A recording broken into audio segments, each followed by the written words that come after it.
So I've heard that if you have 2 books, you have a personal library. I just happen to have over 25,000 books, and I want to show it to you, and I'm going to go over my top 7 books of all time. So come on in.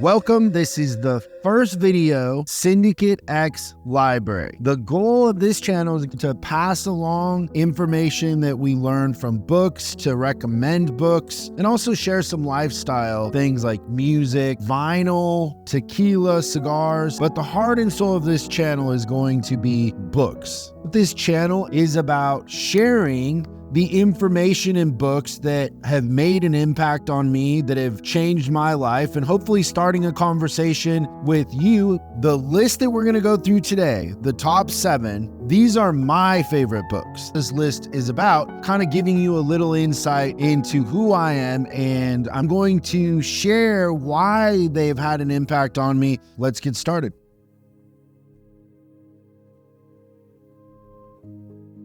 Mark Lyda created Equal. I first learned about Mark with his YouTube channel, Soft White Underbelly. It's a lot to take in, but his book is connected to that. You can tell that he very early on was interested in human behavior and why people are the way that they are, with a ton of empathy and compassion. Because what he does on that channel is he interviews people, and oftentimes they're pimps, they're hookers, they're white supremacists, people that we might consider extreme in their lifestyles or their behaviors. One of the biggest takeaways and lessons for me is we're not much different. We're really not. When you watch somebody who's a pimp or somebody who's a prostitute, you start to see that we're not that much different. And maybe a couple of those things in their story that happened to them in their childhood, or if we had the same parents they had, I don't know that you can say we wouldn't have turned out different. I would encourage you to go watch Soft White Underbelly, to subscribe to Mark's apps and support him. He's showing a lot of empathy and humanity that I think we all could learn from.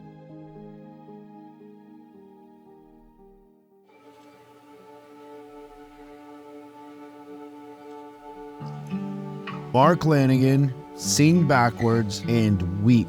If you're familiar with Mark's work, he was the singer for the Screaming Trees. He's put out a bunch of incredible solo projects. The list of music that he's created is second to none. The writing that Mark does in this book, the closest thing I can say is it's like Bukowski, but he goes through kind of his early music career and his drug addiction, and it kind of ends with him in rehab. You would never do heroin after reading this book, but it is an incredible piece of art. He is an incredible storyteller, and it's on Audible, and Mark reads it. And that might be the best way to experience it. Maybe the saddest part about this is that Mark passed away a couple years ago, and we won't get any other books.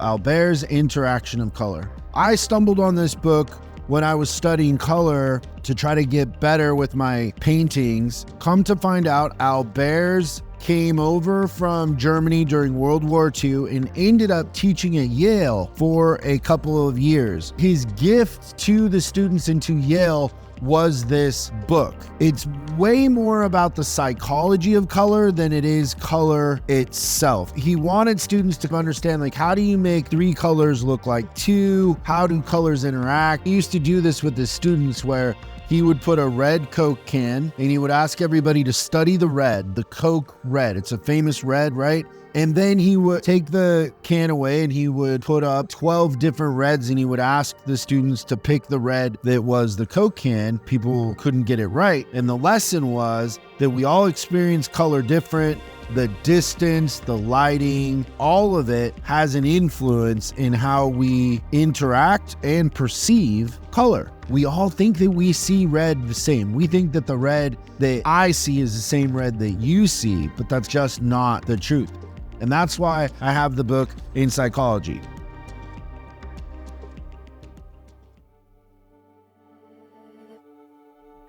Dale Carnegie, How to Win Friends and Influence People. So in my early 20s, I took a position with a consulting company. So I moved from Seattle to Portland. I had relocated. I was working really, really hard trying to make something of myself. The company that I was working for had promised me a bunch of things that didn't come true. And I was having a hard time because I wasn't making friends. I didn't have a lot of friends. And sometimes, you know how things just kind of happen, like they're meant to be, or I don't know. I don't know why I bought that book. I didn't really even have that much money. I was kind of broke at the time, but I did.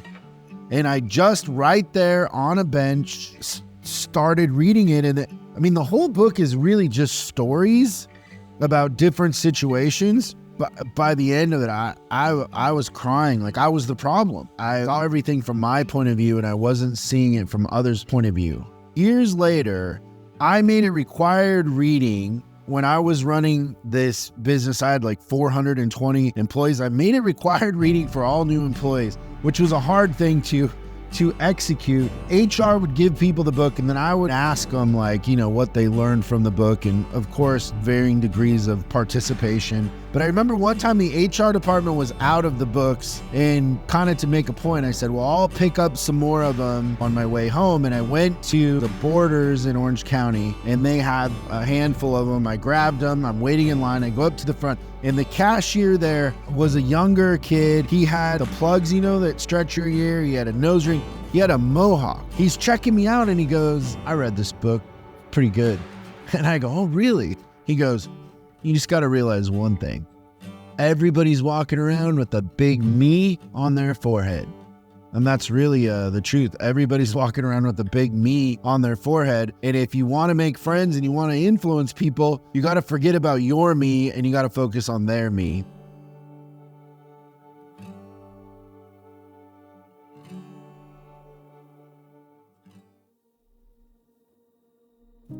Jordan Peterson, Maps of Meaning.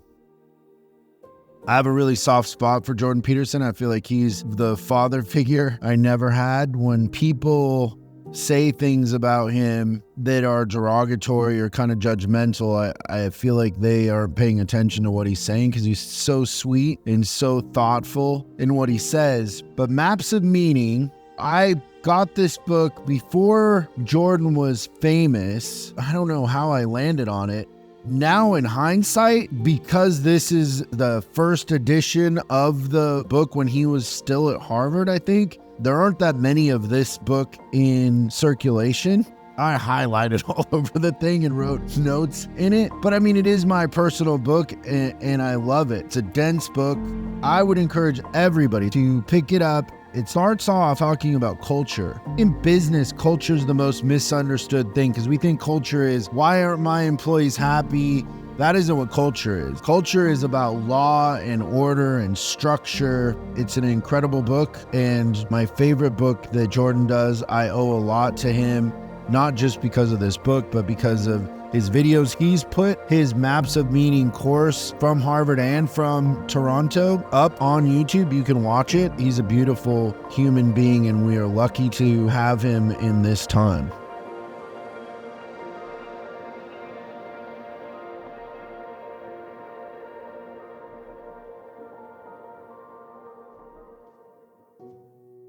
The Holy Bible by David Hammonds. If you ask people who's the most influential artist in the last 100 years, consumers are going to say Picasso, but artists are going to probably say Marcel Duchamp. Duchamp in his lifetime didn't create a lot of art, but he influenced a lot of artists. And so an example would be in New York, there was a show, an art show, where you could pay to enter your art, and the art would be shown to anybody who came. The spirit was, anybody can enter this. There's no judgment. There's no prize. People are going to come see it and let the public kind of determine the value or importance of the art. And a bunch of artists were going to enter it. And Duchamp said, oh, it's really not that. There is judgment. There is a jury. He said, I'll prove it to you. So he goes to the hardware store and he buys a urinal. He signs it arm mutt and enters it into the show, pays the fee, and calls it a fountain. Guess what? They didn't show it. The point that Duchamp ended up making from that was, listen, I'm the artist. If I put something in an art show or in an art gallery and you come to that art gallery, to that art show, you are by default forced to see it as art. And, you know, famously Jeff Koons with his Hoover vacuum cleaners and Andy Warhol. I mean, there's so many artists who were given the freedom and the liberty to create art. Duchamp had a huge effect.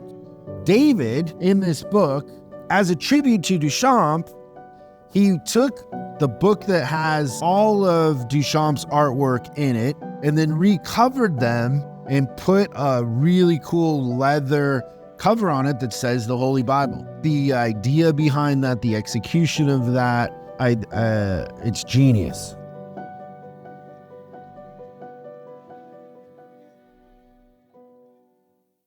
For the blind man in a dark room looking for a black cat that isn't there, by Anthony Huberman.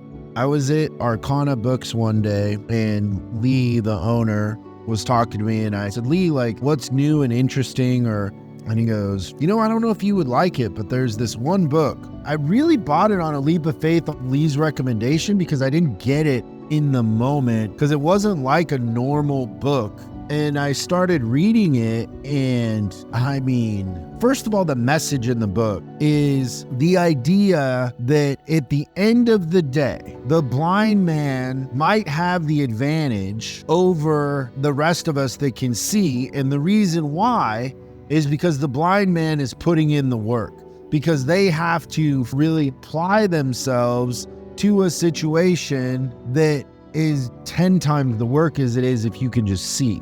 And that in the end gives them a broader understanding of what the situation really is. Then let's talk about the execution of this book. The design of the book is incredible. Now, Anthony is not an author. He has written a few books and curated a few books, but he's a curator. That's his career. So this book is more of a piece of art than it is a book that you would put out to publish. And sometimes I give this book to people that I really care about or I think would experience it in the way that I did. And it makes them stop for a second and think about what a book really is, how a book communicates, how a book is designed, how you experience a book, how you interact with the book. And for that reason, it's my number one. It's beautiful, well executed, incredible content, not like anything else you would see. Like, I don't think there's another book out there that is like this. So it's my number one. Welcome to the Syndicate X Library channel.